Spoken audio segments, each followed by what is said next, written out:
What supervillain has the most logical reason to be evil? I always liked Magneto's backstory, a mutant Jewish boy being orphaned at a Nazi death camp, learning to distrust authority, and wanting to forcibly prevent a similar holocaust against mutant kind. A sympathetic villain. I forgot the name, but in the Batman cartoon isn't there this one girl who basically went crazy because she's stuck in the body of a child, but her mind develops so she has the mind of a woman and the body of a child. God, the funhouse mirror scene with her having a meltdown is hard to watch. Batman the animated series was intense. Sabretooth, maybe. Once his mutant powers manifested, and after accidentally killing his brother, his father chained him up in his basement, and not only would he physically abuse Victor on a daily basis, believing that Victor's powers were the work of the devil, but he forcibly removed Victor's now fang-like teeth. Unfortunately, due to Victor's healing factor, his teeth would regrow and would be yanked out over and over and over again for years before Victor broke loose. This has always bothered me, but in the story of Jack and the Beanstalk, the villain has his house broken into and burglarized. Then when he confronts the thief, he is murdered and the thief is rewarded. I mean, what the actual frick?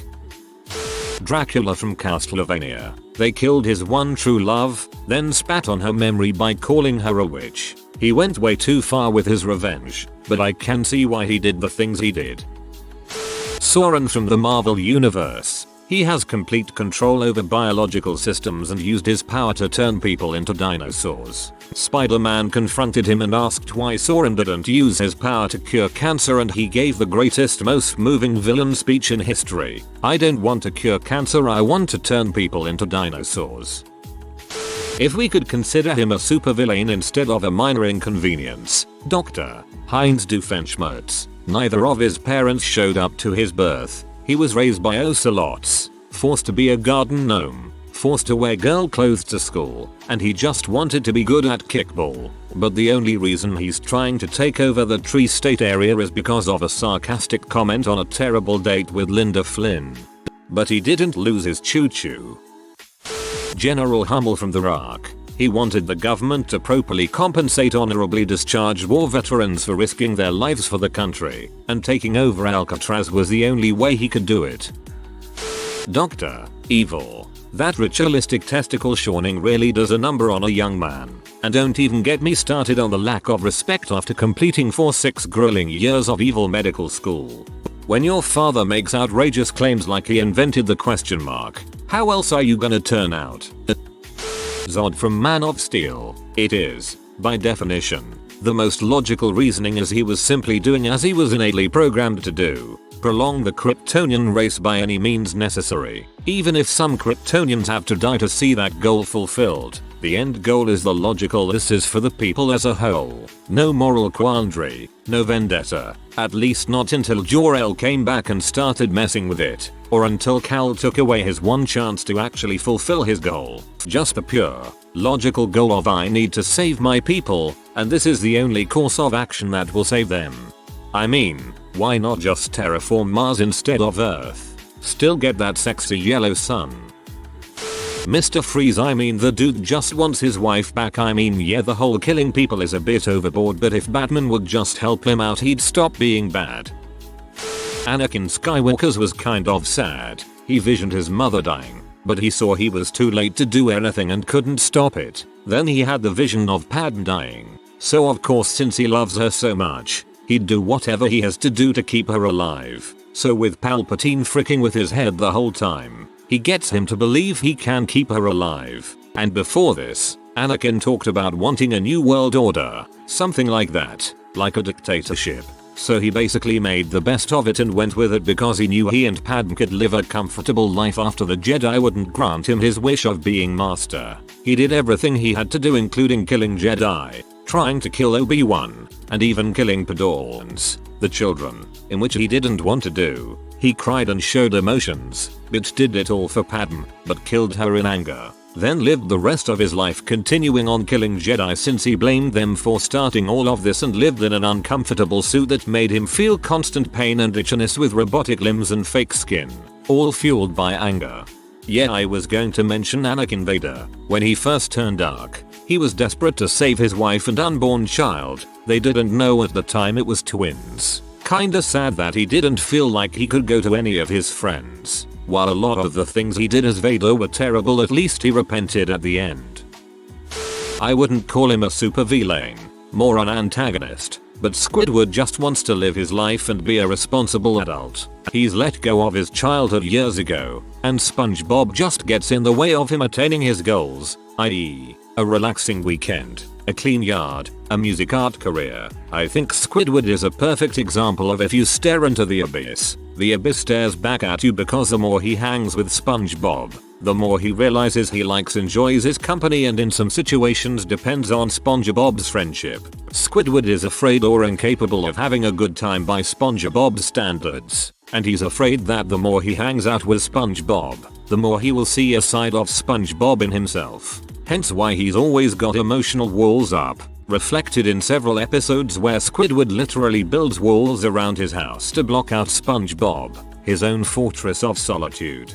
Yosuke Tentacles just wants to live a quiet life. Kiteman. Dude's son died from being poisoned and he further had his mind and life broken. He is a supervillain to punish himself for his mistakes. Why the frick does Batman keep just beating the crap out of this man instead of giving him therapy and a stable job? Kite Man. Heck yeah. General Zod. Had the writers been a little more creative, he could have been the Vegeta of the DC universe instead of one among a long list of dead bad guys. He was born to do it. Zack Snyder and David Goyer wrote Man of Steel. We're lucky it was coherent in the slightest. Zuko from Avatar. The dude was just seeking affirmation from his father. He wanted to redeem himself after being banished. Avatar has some of the best character development in any cartoon anime. Highly recommend it for those who haven't seen it. Plus he's a teenager. I just started rewatching Avatar during quarantine and have been seriously moved by it. This is a bit niche, but Emmett Selch from Final Fantasy XIV. Eons ago, his entire civilization was destroyed and reality was torn asunder into fragments. Only him and a few others survived, and they vowed to restore the world to the way it was and revive their civilization. Of course, in order to do so, they have to sacrifice the current world and everyone in it. Additionally, his kind were immortal and extremely powerful, and see the current world's sentient beings as little more than animals. So to them, killing everyone is the moral equivalent of destroying an anthill. It's really interesting, because in the game, there is a really long time where the motive of the baddies seems inscrutable and they seem to just be evil for evil's sake. And then it's revealed that they really just want to bring their friends back and be heroes to their own civilization. This is the exact premise of a year-long weekly D&D campaign I ran in 2005. I need to get in on FF14. I used to think Thanos, because of what he told Gamora. He said something along the lines of nobody on your planet will ever have to face starvation again, and makes it sound like a much better place. This was until someone pointed out that in one of the Marvel movies Gamora is introduced as the last surviving member of her species race. In the comics he just had a hard-on for some goth chick and wanted to impress her. Loki. Norse mythology, not Marvel of course. There are many different branches and versions to mythology and the stories within them. But when I learned Norse mythology, Loki was lied to and taken advantage of by Odin, who killed his best friend so he could have greater knowledge, and the other Aesir. Loki was basically used and abused as a tool. At the start, Loki tried to help them, which is how Asgard got built. Sleipnir was conceived and given to Odin. Thor got his hammer and his wife got a golden wig. Loki brought gifts to the Aesir and only got scorn in return.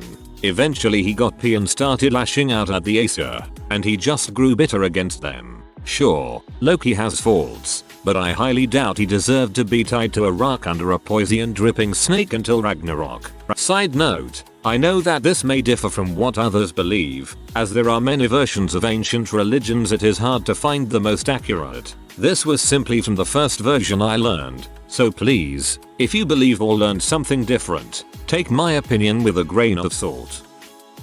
I think Captain Hook, if he could be considered a supervillain, would be logical. Supposedly Peter Pan was psychopathic and would trap kids in Neverland and kill them when they became adults. Captain Hook supposedly escaped when Peter tried to kill him and Peter missed and cut his arm off, and that is why he is missing an arm.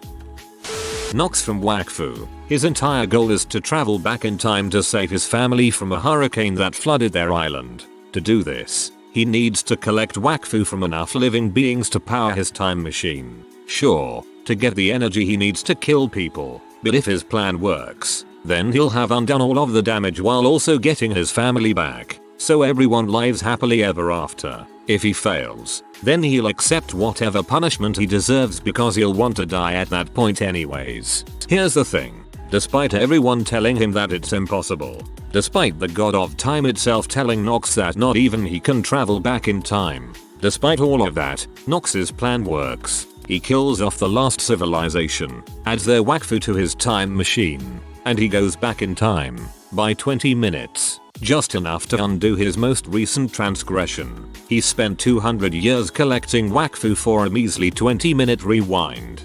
That is so messed up. No one said Doctor Horrible yet. What does he have to do? Ride in on bad horse and shoot you with his freeze ray to get your sympathy. He got everything he ever wanted, and all it cost him was a penny. Garrel from OPM. He literally became into a monster to make an impartial justice. He believes, if people had a common enemy, they would never reject nor bully each other. Yeah, I started to understand him later in season 2 and he only defeats heroes not kills. I've seen it said before but Lex Luthor, genius, epitome of health, a general paragon of the human race whose only concern is that we advance and evolve. Some alien superboy shows up and undermines all of what it is to be human and work hard because the sun happens to be yellow and he's the bad guy now. Meanwhile, everyone's getting lazy and irresponsible because some guy with an S on his chest can save them, so why bother? Despite the fact that half the problems the planet faces happens because intergalactic threats come to Earth to kill him.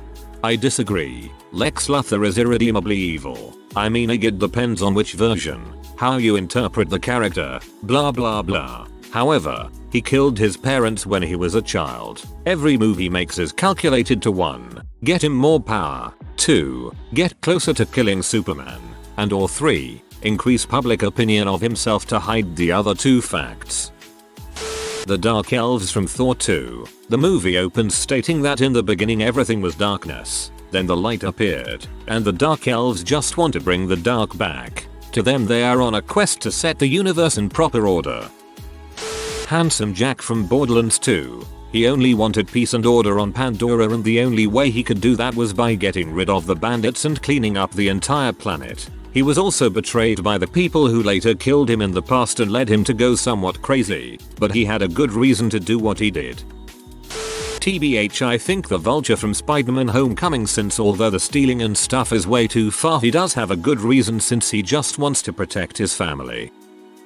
Ra's al Ghul. The man just wanted to help people and saved the wrong guy after witnessing his wife get murdered, getting betrayed, and then crammed in a cage with his wife's corpse and tortured. Fast forward hundreds of years later, with the help of some unstable life juice, and Ra's has amassed an organization to bring justice to the world, while earning the mutual respect of even some of his enemies. After realizing his unstable life juice, the Lazarus Pits, is making him gradually lose his mind, he repeatedly tries to entrust all of his power and possessions to his greatest and most respected enemy, Batman. Of course this comes with the condition that Batman would have to start actually killing criminals, but honestly, that seems like a more than fair trade. I get showing mercy to the misguided and trying to help the mentally ill, and I think that should still be practiced. However, when sending mass murdering villains to be imprisoned becomes the equivalent of a minor inconvenience for them, I think you need to start taking preemptive security measures. I don't know if he was mentioned or not, but Jack Skellington. Poor chap is bored out of his mind and he didn't want to do anything bad. Dr. Doom. His whole thing is proving his superiority. He objectively is superior to basically everyone except Reed Richards. Doom also saw into countless futures, and the only one that doesn't end with people basically self-destructing on apocalypse scale is the one he was the ruler of. Ozymandias in Watchmen. In order to save the Earth from nuclear war he must kill a few million people and bring everyone together. I can't think of his name, but Michael Keaton in Spider-Man Homecoming. Dude got screwed over and did something about it. Rita Repulsa from Power Rangers. After 10,000 years being finally freed, it is time to conquer Earth. Just hope my preserved in a tube nemesis won't summon teenagers with an attitude. Magneto. Dude had a messed up childhood and had multiple families killed. He was trying to protect his people, fearing what happened to the Jewish when he was a boy would happen again to the mutants. Light from Death Note. He just wants to kill all the criminals and rid the world of evil. Simple and easy goal that inevitably makes you mass murdering messiah. Doctor Doom. His almost sole reason for being evil is BC he believed in his own superiority over others. And he's not wrong. Magneto. After living through the Holocaust, watching his family die in front of him, then later seeing the same prejudice against mutants, he has every right to hate humanity. Owlman from the alternate reality of the Justice League. He's basically the evil version of Batman, because there is a parallel world created for every decision you make, and don't make it doesn't matter what you choose to do because in a different reality you chose to do the opposite. But Owlman discovers Earth Prime, the original Earth, and if you destroy that then all of reality will be destroyed. So his reason to destroy the original Earth is because it is the only choice anyone could ever make that would actually matter. Morgana from the TV show Merlin. All she wanted was a fair and just kingdom accepting of magic. After years of watching King Uther cast away sorcerers, while she is sorcerer, he lies and tells her he cares about her but refuses to listen to her when she says that he's doing the wrong thing by killing innocent people even working with sorcerers. The whole point of her villainous rise was for sorcerers and magic to finally get the freedom, power and respect they deserve from a frightened, hypocritical king who chose to murder and use magic for his own good. If you are new to the channel, you can subscribe. I publish new videos every day. Until then, check another video.